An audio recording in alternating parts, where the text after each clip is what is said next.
Okay, what's going on, everybody?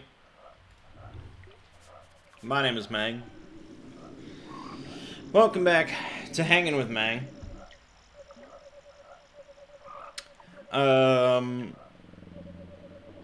still have not been paid for the month of January, which is starting to get a little ridiculous, I think. You know, I've been sleuthing around on the interwebs. I can't really find any example of anyone ever having this same problem. So I don't know what to really say about it. I have heard really no word from creator support other than, you know, the internal team is still looking into it. Well, actually, what creator support says is they have not received an update from the internal team. And when they do, then I will be notified of the update. Which means either it's a really severe problem, and they've been working on it for close to 2 weeks now, which I don't think is the case, or they have not gotten around to even looking at it yet, which I think is the case.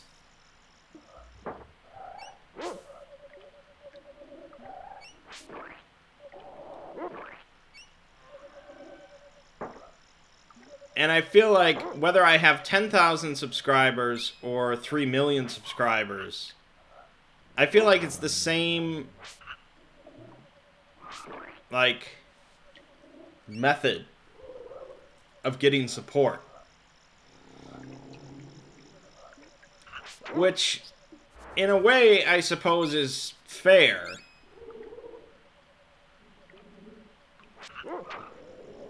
And most of the time, you know, I don't need to contact creator support.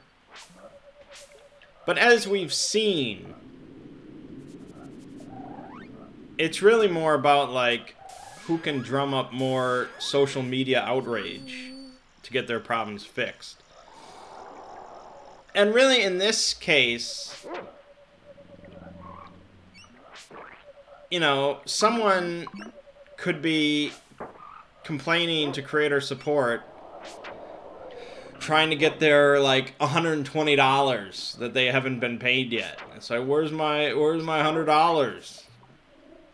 And it's like, you know, you don't need that $100 immediately. If you get that $100 in 6 months, it's really the same difference. Whereas once you get into the upper echelons of YouTubers, and, you know, this is significant amounts of money, how many months do I have to go where I don't get that? So,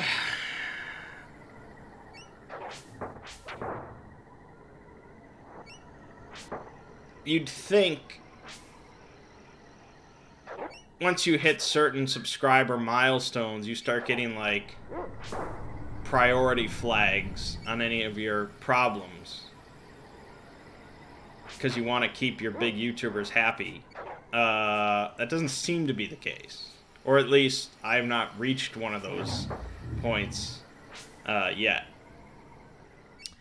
So, you know, sometime this week, if I haven't heard, I'm going to start up another chat with creator support, get someone else involved, try and explain the severity of the situation a bit more, perhaps.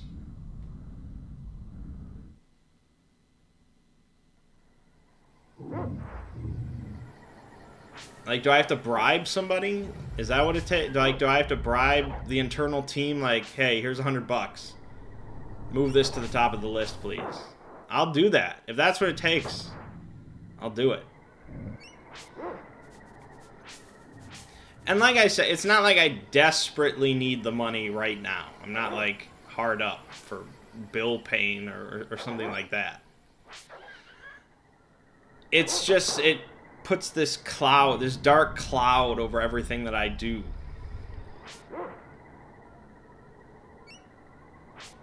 Because with YouTube, like, who knows if I'm ever gonna get paid again? Like, who knows what's gonna happen? Who knows, like, if I get a message in, like, 4 months and they're like, oh, yeah, your AdSense connection is fucked. And so you have to start over, and we can't reimburse you for any of those, the revenue, so sorry. And they can get away with it. What the fuck am I gonna do? So it's just... You want everything to go smoothly. You want there to be no problems. And right now there's a problem, so...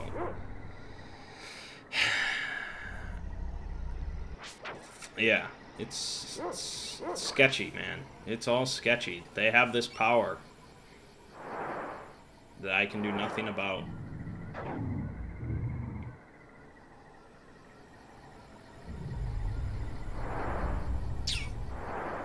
But anyways, that's not stopping me from working yet. So, this week on the Exploring series, we had The Hanged King,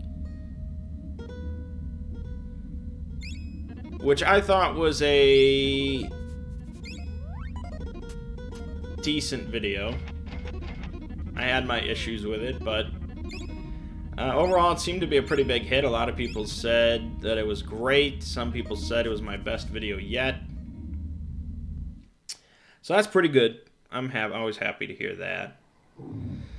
This week I worked on 3812, A Voice Behind Me, which is another DJ Cactus one.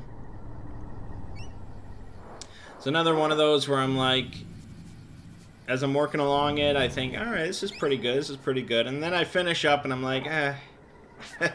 It's always right after I finish where I'm like, I don't know. I don't know. It's not that great.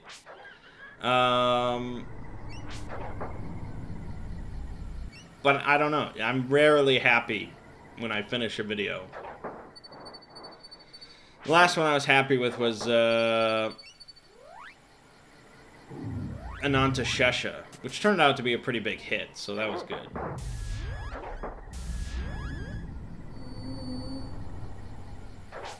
Anyways.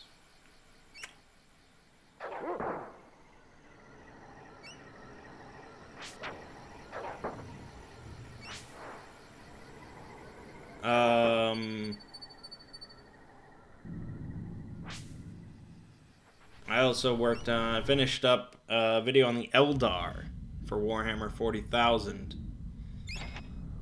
It's funny, there are some people that actually really have a problem whenever I say Warhammer 40,000 instead of Warhammer 40K, which is really weird. Like, the official name is Warhammer 40,000. It seems really strange somebody would have a problem with saying the official name. I know 40K is by far the more common name, but still. When do you ever hear somebody be like, ugh, I can't, you call it Star Wars? Ugh, I can't stand that. Like, call it S-dubs. Everybody knows that. Like, I don't know, it's the official name, man. Get over it. Anyways, so the Eldar, I broke it up. It took me, I spent 5 total days writing the script. Not that it's like this huge, massive video, but I wanted to take a bit more time to get all the details right. I don't even know if I still did that, but I gave it its fair time. There's some interesting stuff in there, and there's going to be some good artwork, so we'll see. And then this week, I think I'm working on a video on the Serpent's Hand for SCP, which is basically like SCP rights activists, sort of. So that'll be something.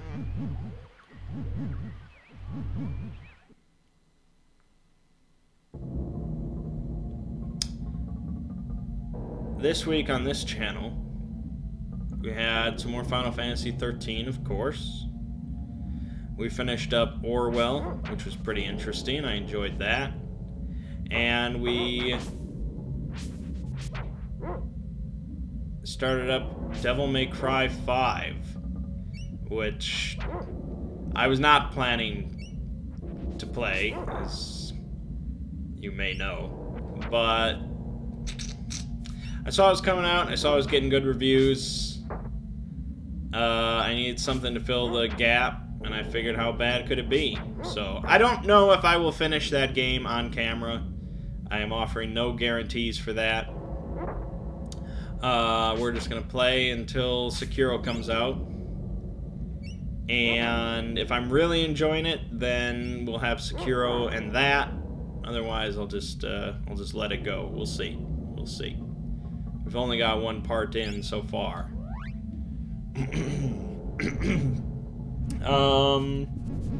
I guess that's about all there is to say.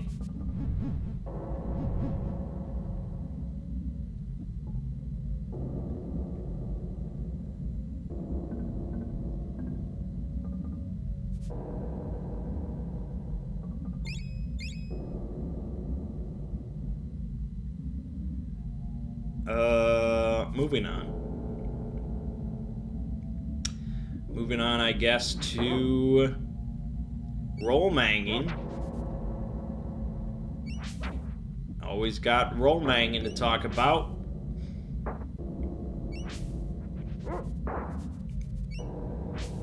So we were in the town of Hurot. And we had slayed the beast. We'd become the town's heroes. We had shamed the local priest. And we had sold a golden chainmail to the Jarl for 400 gold and some horses and some other stuff.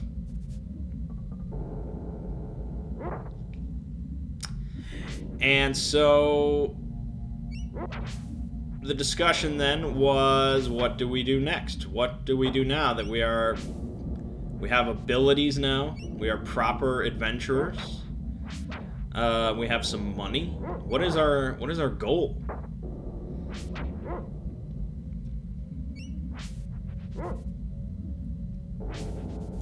And, you know, I've always said that I don't need a structured campaign to have fun. And I still stand by that. So, we're pretty far past the days of, like some... Well, aside from when we play Shadow the Demon Lord. Because the whole campaign structure is inherently based around some big world-ending problem. But otherwise, whenever we play a campaign, it's just... Ziggy sort of sets up the basic things, and then we go, and we see how things end up. So, I think he planned out the setting, or at least, like, the local setting. I think maybe he planned, like, a few things aside from that. But really, he had no idea where we were going, so...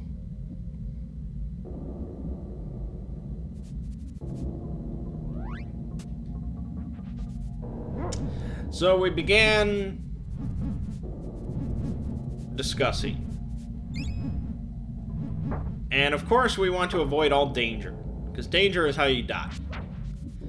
So our goal temporarily seems to be to just make money. Which reminds me a lot of, like, my family's D&D game. Where it's just, they don't know really what to do, so just, they care about making money. It's like, right now, we care about making money, because money just makes things easier. Although in DCC, it really doesn't, because there isn't that much you can buy with money. This isn't a game based around buying, like, magic artifacts in stores and stuff like that. Although, you know, Ziggy's more likely to have stuff like that happen, but usually a good goal is to build an airship. I usually think that's pretty good.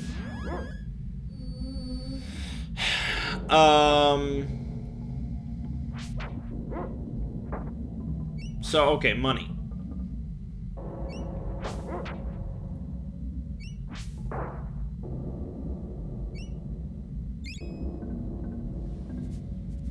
Just wondering if this is a tad too loud. I don't know. It's really hard to tell just based on OBS. Hard to say. Now, right now, our primary means of gaining money, in our eyes, is Thomas's character's ability to turn things into gold and lead. You know, we had already gotten 400 gold plus horses and stuff like that from turning one item into gold. And so we're thinking, like, okay, what could we get? You know, how could we do this? How can we... He doesn't want to, like, spam cast the thing 250 times or something like that, and create a whole operation out of that, because he's going to get all this corruption and blah, blah, blah. So he's more interested in turning just some big stuff into gold. The problem is, against what you might expect, we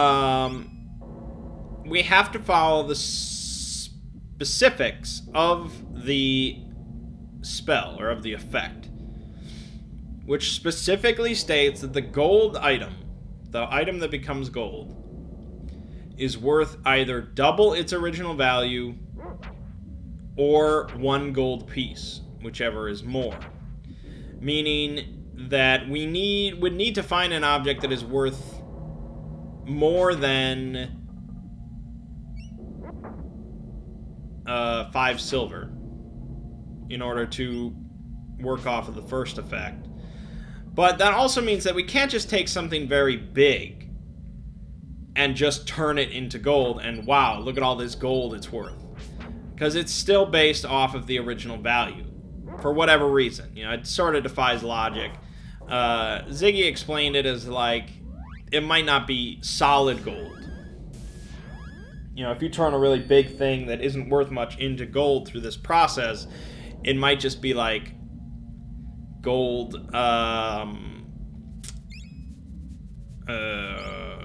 what's that called? Like a veneer. Like just the surface of it or something. It has a thin gold cover or paint or, you know, whatever I'm trying to say. It's not solid gold.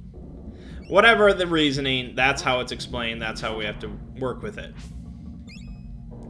But that also worked to our benefit in the case of the golden chainmail, which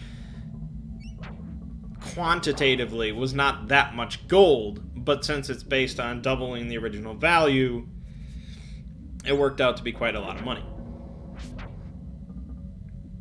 So because of that, we're sort of limited in that we would need to obtain valuable stuff in the first place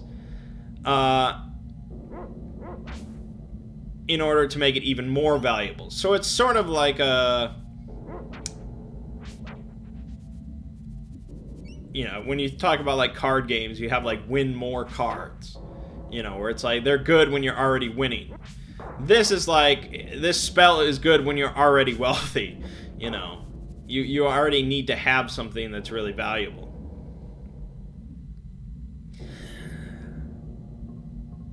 So we're sitting there, we're discussing, and then we started talking about, like, well, what about the other effect? What about the lead effect? What if we... Because there's no restrictions on that. It just says it turns an object into solid lead. And so it's like, what if we find something that's worth more if it was solid lead? And so we started really looking into this. And it's like, okay, well, in these olden days, or as Mert would say, back when D&D was real, what was lead really used for? And so we started looking into that, and it seems like it was used as, like, a writing material. It was used as jewelry. Romans used it to, like, for their water pipes. There's a bunch of different uses for it. And it was also mentioned that it was used as a currency. I was like, wow, what if we could create a new lead currency that we, like, controlled? Because we could just make more lead. You know, we could take a giant boulder or something, or a wagon, or whatever, and just turn it into solid lead, because there's no restrictions on this spell. And then we just have this, just massive amounts of lead, which is currency. You know, that's like a new world order right there. And so that was our plan, was to head into the biggest town and just start basically bartering with lead all over town. And just trying to introduce it as... introduce enough of it and people respect it as a potential trade, and it will eventually become a currency. It was a working plan. So we set out.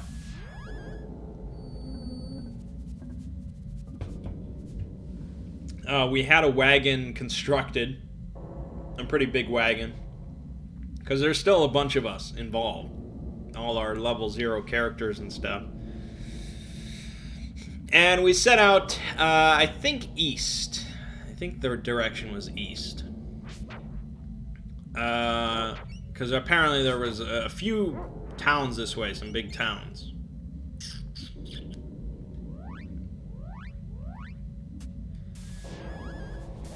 And on the road, which was a lengthy journey,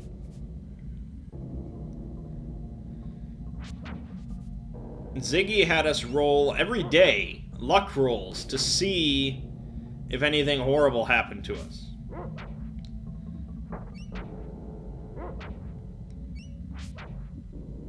And with the highest luck roll, I was doing the luck shit, and one of the days I happened to roll a 1.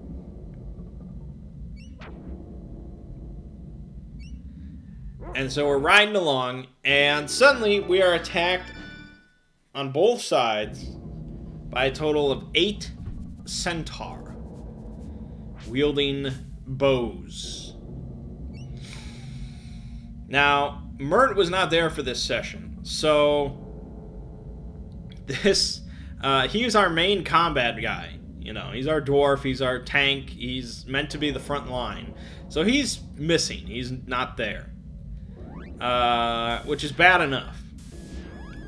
And pretty much then, it was 8 armed centaur against 3 level 1 characters. And Thomas's character has 3 HP. Like, he really got screwed.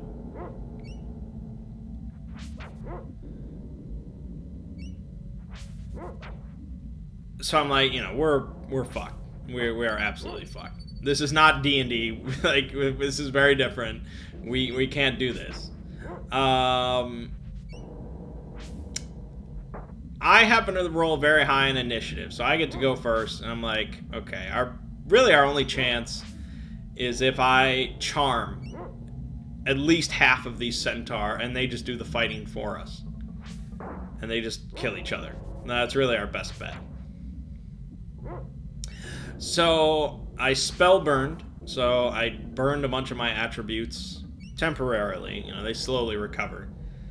I burned a bunch of points into a charm person spell, and luckily I rolled very well. Luck was on our side there, and I happened to charm 5 of the centaurs, including the leader. It's actually pretty good. It's a pretty good spell, because it's a pretty good spell if you roll very well. Because they have to roll a will save against your spell check. And, you know, when I'm rolling like 25 or 30 total because of spell burn, they basically have to crit if they want to avoid becoming my best friend.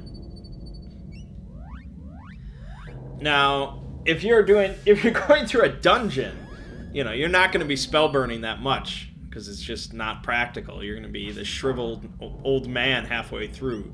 But when you're on the road, it's a more acceptable risk. So, yeah, I got 5 of them, plus the leader. And they did get a combat round. So the 3 that were not my friend fired on us. So each of us got 1 arrow coming towards us. And, you know, in D&D, you can have a character start with... Well, I haven't played that much D&D, but I think in 4e and 5e, you can have a character start with pretty high armor class. Like 18, probably. I don't think that's that far-fetched. In DCC, that would be pretty difficult, I think.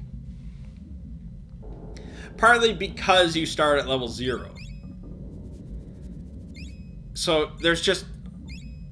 The only way to really do that is with, like, plate armor. And you are not... It's just not going to happen. Unless you have a really nice DM. So all of our ACs were like 10 or 11. I think the highest of us was 12. I know mine was 10. Like, I could have had padded armor, which would have brought me up to 11. But I feel like I don't think I'll ever have higher armor class than 11. Maybe with magical stuff. It's possible, but, you know, that's contingent on your DM, so it's hard to say. You're just, you know, unless you're like frontline, dwarf, tank, whatever, you're pretty fragile.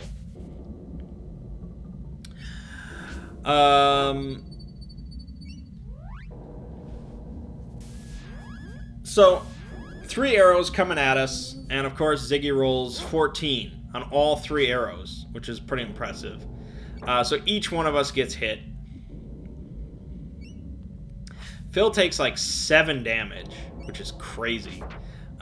He survives. I take 3 or 4, so I survive. But Thomas takes 4, and he only has 3 HP, so he goes down. Now, in D&D, at least like 4e, 5e, you have death saving throws. And so you can sit there and sort of languish for the rest of the combat, and after the combat's done, then your buddies can come pick you up and, oh, it's okay, we're all good. But DCC, and I assume earlier D&D, is not so kind. Basically, in DCC, you have a number of rounds equal to your level in order for someone to come over and heal you.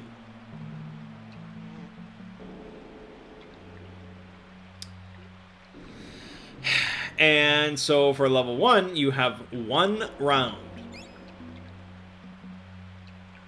So our cleric had 1 turn to get over to Thomas's body and use lay on hands successfully. This is not guaranteed that he would even successfully heal him. You know, he had like a 50% chance or something like that to even heal him.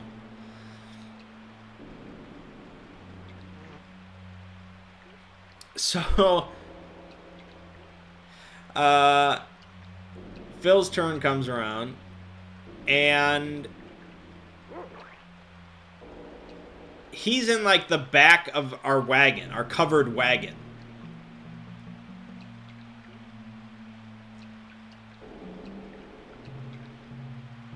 And the wagon is not really stopped. You know, we're riding along. The centaurs have now left because the chief or whatever convinced them to leave. But we're still riding along.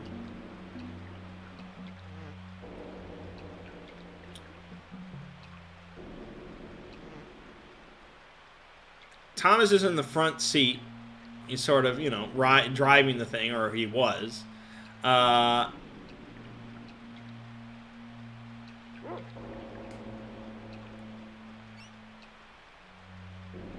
Phil's in the back. And so he's sort of got to, like, climb over a moving wagon to get to the front so he can heal. And he has to do it in 1 round. That's it. 1 round. So Ziggy declares that he has to roll in order to avoid, like, falling off the wagon. Or being thrown from the wagon. So, of course, he rolls, like, a 1 or a 2. It was one of those. It was really terrible. I think it was a 1. No, it might have been a 2. Yeah, because I think we had a discussion about if he could burn enough luck to make it work. And I think if you roll a 1, there's no fixing that. So he would have needed, in order to get to 10, he would have needed to burn all of his luck down to 0. And I think we decided that a character cannot have 0 luck. I don't know if that's in the book or not, but having 0 in a stat does not seem right. So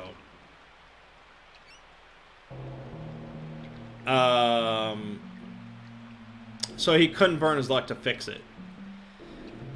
Meaning that, you know, he didn't get up to the front in time, and Thomas's character died. That's it. Simple as that. Now, falling off the wagon, Phil's character also died. Because he took, like, 2 damage, which was enough to kill him. And so we had 2 deaths there. But there is another rule that says after an encounter is done,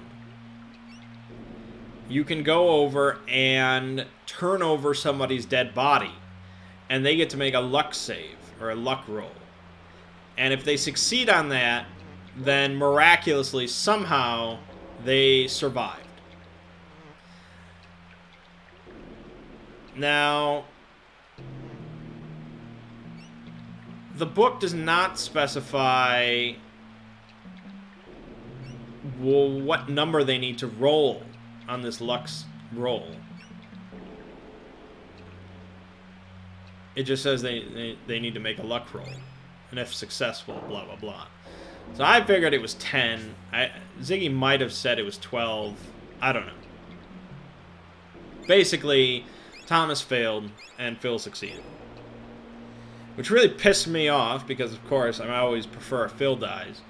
But also, all of our monetary dreams rested on Thomas's one character and his one random mercurial magic effect. So I was pretty bummed out. We're back to square one, and I don't know what we're gonna do for money now. But Thomas bumped up one of his other level 0 characters up to level 1, so we have a thief now, which is something. And we continued on. A couple days later, we're approaching a big town, or a town. And we were warned previously that this town has had bandit problems around it recently. So as we're coming down the road towards this town, we see 6 men in front of us. And it's assumed that this is not like the welcome wagon. So these are probably some bandits ready to mess our shit up.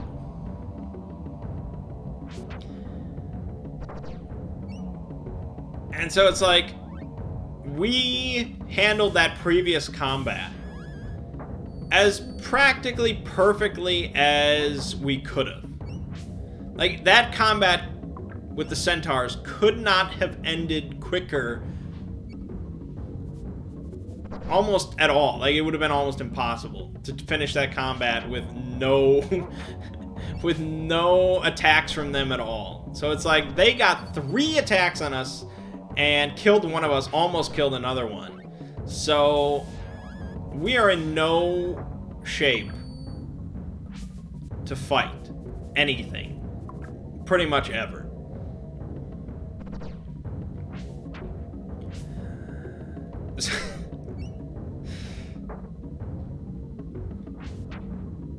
So it's like, I'm just gonna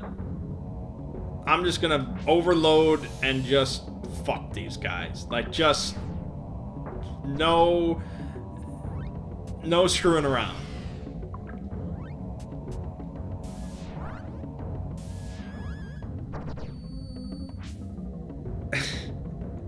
So, as we approach him,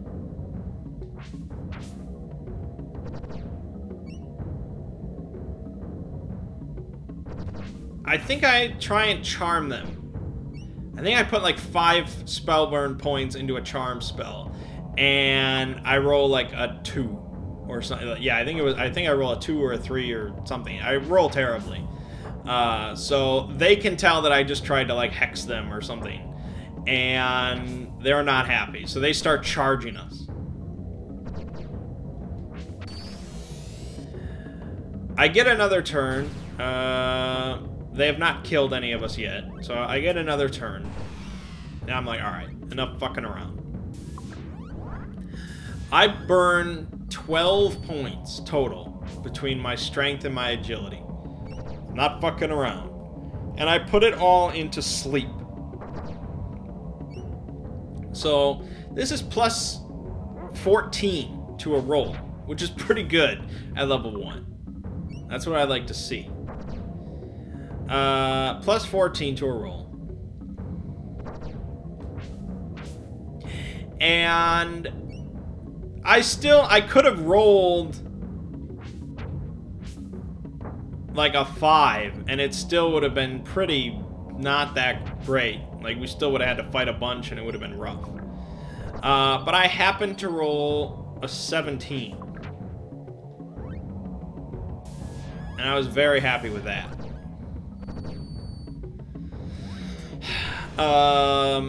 But that still ended up being like you put a number of characters to sleep based on your character level, which for me is shit. That's 1. That's not good. I was 1 point away from having it be 1d6 plus your character level, which would have been great.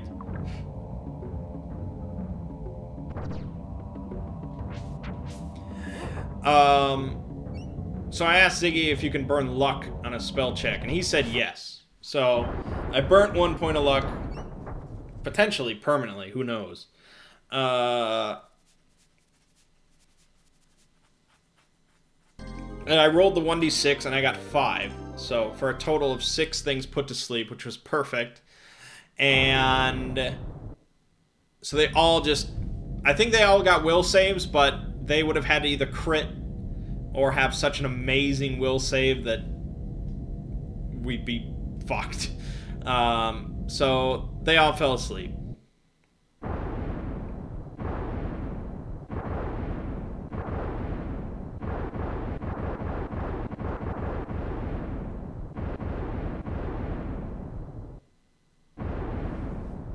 And I think at that, like, for most of the sleep effects, it's sort of weird. You can, I have to like almost double check this. Let me double check while this plays.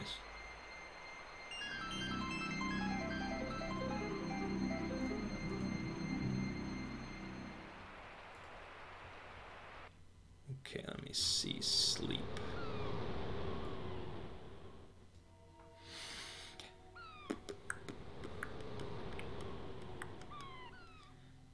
Okay. So, all right, so for this one, for the one that I rolled,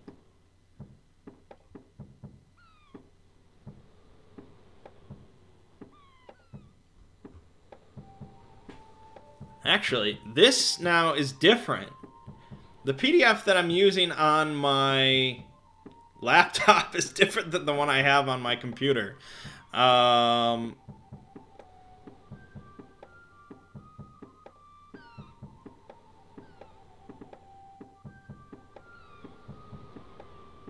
Anyways, well, either way, the point stands. Basically, it said that the targets can be awakened through normal means. And so we wanted to be very careful with these guys, because if any of them awoke, like even one of them, I feel like could easily kill us. Like, it's very scary. So we wanted to be very careful and just very quickly, like, stab them all in the throat, one by one, so as to kill them before they had a chance to wake up. Now, this is an interesting discussion about, like, rules versus narrative. If you strictly follow rules for everything, you know, you're doing rolls, you're looking at, like, the damage of a dagger and the health of the target and so on and so forth, and it's like, well, if you stab him in the throat and you do only 5 damage, then he can just get up and club you over the head and blah, blah, blah, and, you know, you're looking at all these rules. Whereas if you just look at the narrative, this is just a guy, this is a human being, and you shove a dagger in his throat, he's pretty much done. He's not getting up. And, you know, this things like that and this trend towards narrative games and just logic and stuff like that, it's way better. Because, like, look, this, in the rulebook, a bandit has 1d8 HP. So, you know, you could say this guy has 7 or 8 HP. That's not that far-fetched in the rules. And then if you look at the damage of a dagger, you're looking at 1d4.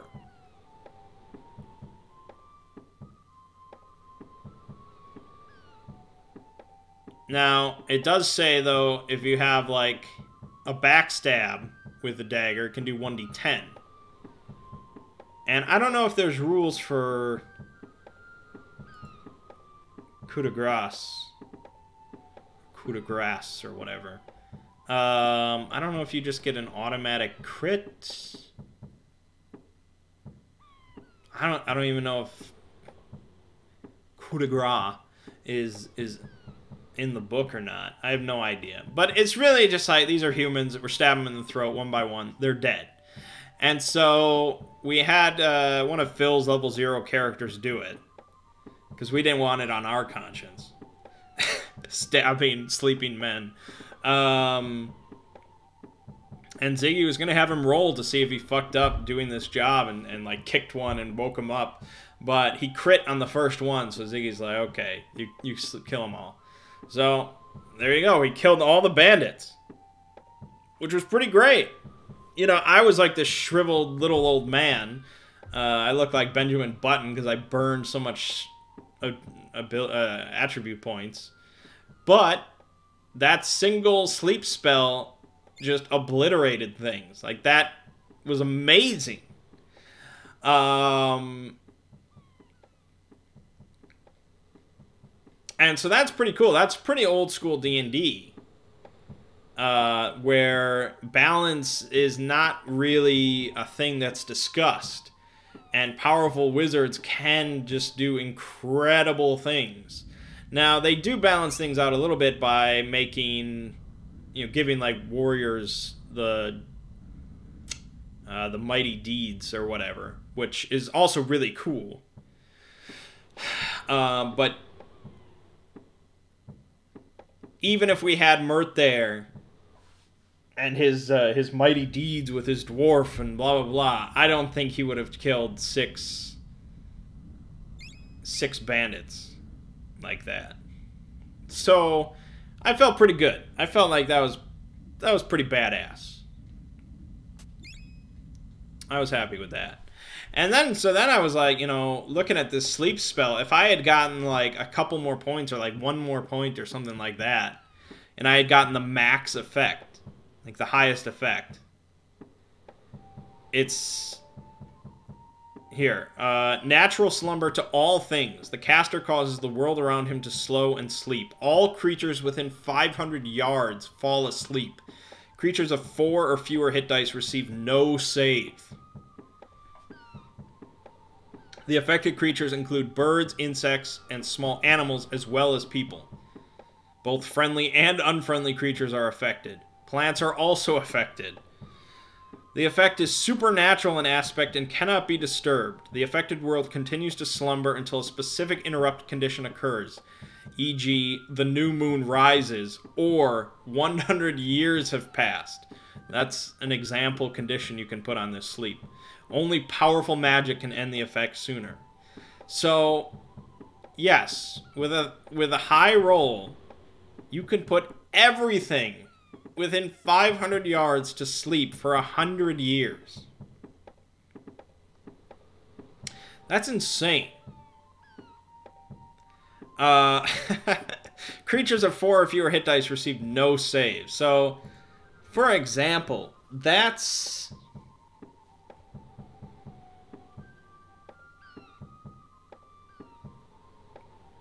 Gosh, that is like...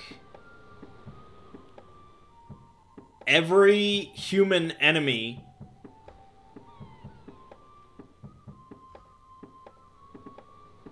yeah, as far as I can tell, that's every human enemy in the book.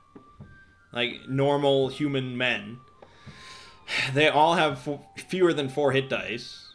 As far as creatures go... Yeah, gosh, I'd have to, like, look through this, but...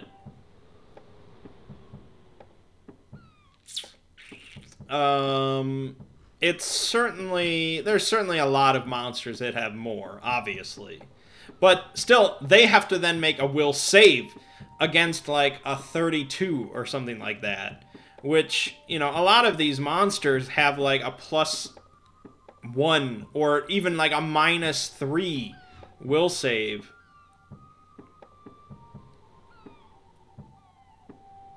Because a lot of monsters are pretty, you know, not that intelligent. So they would have to pretty much crit in order to do this. Really, the toughest things would be, like, demons and stuff like that. But still, I'm like, we could put, like, an entire city to sleep for weeks. And we could just rob the entire thing. And really, you know, I would have to spell burn a lot. But, you know, if we're not doing anything for weeks, because we're in this sleeping town,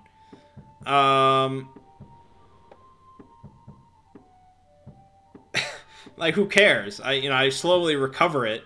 I'd be, you know, weak for, you know, a month or so, but still. You know, I think Phil brought up the concept of, like, well, you know, aren't you lawful? And it's like, well, yeah, that is a bummer. It's really against, I guess, the character of Artemis. But my God, it's incredible. Like, that seems really powerful. Now, I mean, all things considered, this is a non-combat situation under ideal circumstances with an abundance of time, and all we really get out of it is a whole bunch of money and maybe, like, you know, some treasure, you know, maybe a few magical things, who knows, which is great, but I don't know how much XP you get out of something like that, so you're not really growing that much more powerful. And in a combat situation, it's not that amazing, because, like I said, it will put a lot of things to sleep, but not the really powerful stuff, and it will also very likely put all of your comrades to sleep, because it doesn't differentiate. So it's not insanely overpowered, but keeping in mind it's a level 1 spell, so, you know, I'm very much looking forward to the higher level stuff. What else did I... Okay, let me look at Charm Person. So, max spell check on Charm Person lets you charm up to 100 people at once as long as they are within line of sight.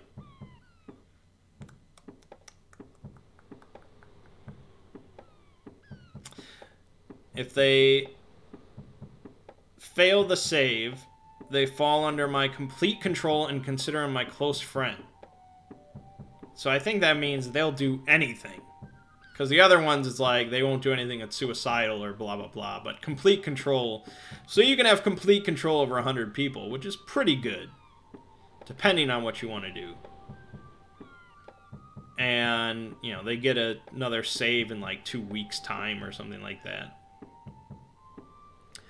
I mean, the magic system was something that really excited me when I first read DCC. So, it's proving to continue to be very exciting, and I want, you know, all sorts of magic, and I want to do all sorts of cool stuff with it. But, like, enlarge. Oh, enlarge would be so cool. I don't know if that works on objects or not, but if I could make something really big... Oh yeah, it does work on objects. So I could make something really huge, and then we could have turned it into lead. That would have been awesome. God damn it.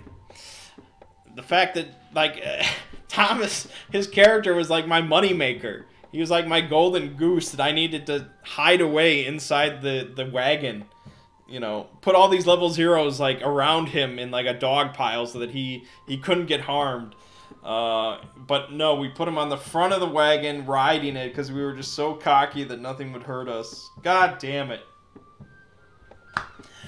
Anyways, so after we killed all the bandits, we looted them, and we continued on, and that's where we stopped. So, you know, we're going to see what's going on with the town. I have to rest for like a couple weeks to recover all my attributes from the spell burning, and I'm sure something will happen that's...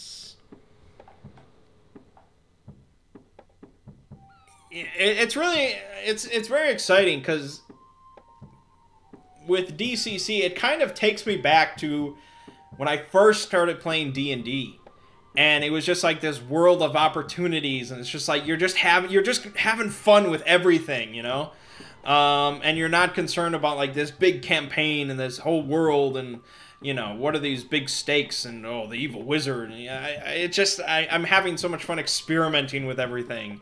And I'm okay spending an hour talking about making a new lead currency and, you know, things like that. So it's a very exciting campaign so far. I'm really enjoying it. DCC is pretty awesome. You're very fragile, no doubt. But after coming off of Stars Without Number, you know, where we are just in our power suits with no problems whatsoever, it's fun to be worried about dying again. So we'll see what happens. You know, we'll see if we get involved in some heroic good deed thing, or if we're just concerned with making money. Maybe Artemis will really fall down this rabbit hole of just putting everyone to sleep and stealing from them. Who knows what's going to happen? I'm not going to restrict myself too much as long as we're having fun. But, yeah, it's good stuff. Alright, last thing today. I saw Captain Marvel yesterday. Opening weekend. And this is a movie that has been getting, like, audience review bombing and stuff like that because of Brie Larson and her comments, which... I'm not really... Like, it doesn't matter. It doesn't affect the movie at all. It really just gave me a license to make a lot of jokes throughout the movie. But that's neither here nor there. You know, it had a high critic score. And even if it had like a 5% critic score, like, it doesn't matter what the reviews were. We were going to see it. It's a Marvel movie. It's just, that's life now. I think I probably had the lowest opinion of it among my friends. I think it was based on 3 factors. One was... I just didn't like her character as much as I felt I should have. And I feel like it's sexist now if I don't like her character, but I had no problems with Wonder Woman, you know. I think it was just problems with, like, the writing. Something was just off. I don't know specifically if it was her performance. I tend to blame more the writing. Especially early on in the movie when they're on like the planet Kree. I don't know if it's a spoiler, but the writing and the dialogue just, it felt like almost like a Mang's movie. You know what it reminded me of was the King of Fighters live action movie, which that's not a comparison I ever want to make watching a Marvel movie. So I don't know what it was. You know, I guess she was supposed to be just this badass, very cocky, wisecracking female badass. And I just don't know if that came across as well as it should have. So, I don't know. I'm going to blame the writer, and I'm still going to be optimistic about, you know, the character in the future. But we'll see. Secondly, I guess this is going to go into some spoilery territory if you're really concerned about a comic book movie. Months ago, they had confirmed that Jude Law's character was called Mar-Vell. This was like confirmed on the official Captain Marvel website. Like there were official promotional photographs showing Jude Law with the subtitle Jude Law as Mar-Vell.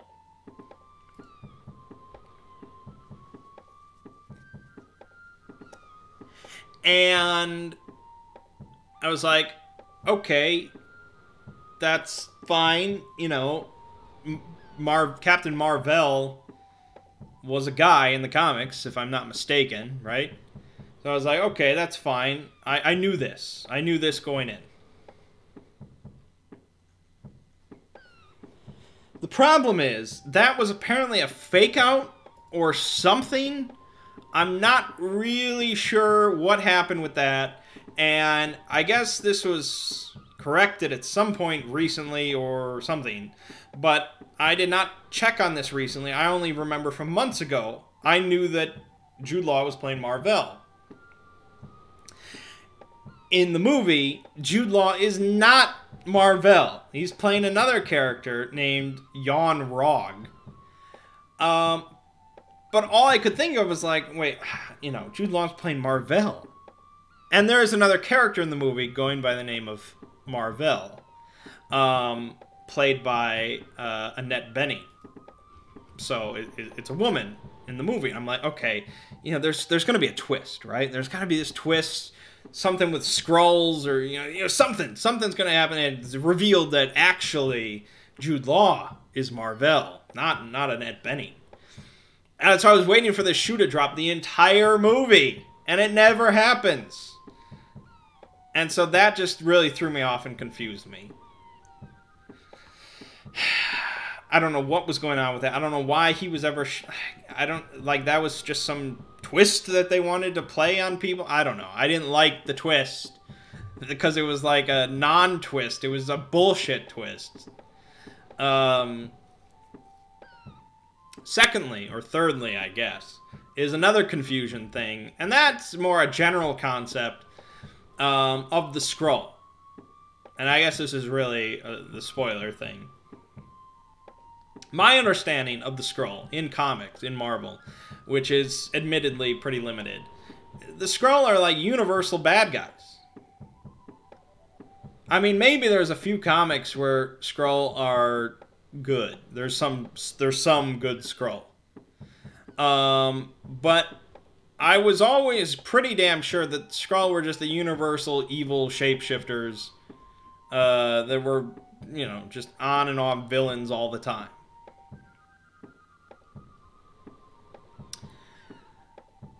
In the movie, at the start, it's presented, and you're ready for the Skrull to just be the bad guys and the villains throughout the whole movie. But then it shifts, like halfway through.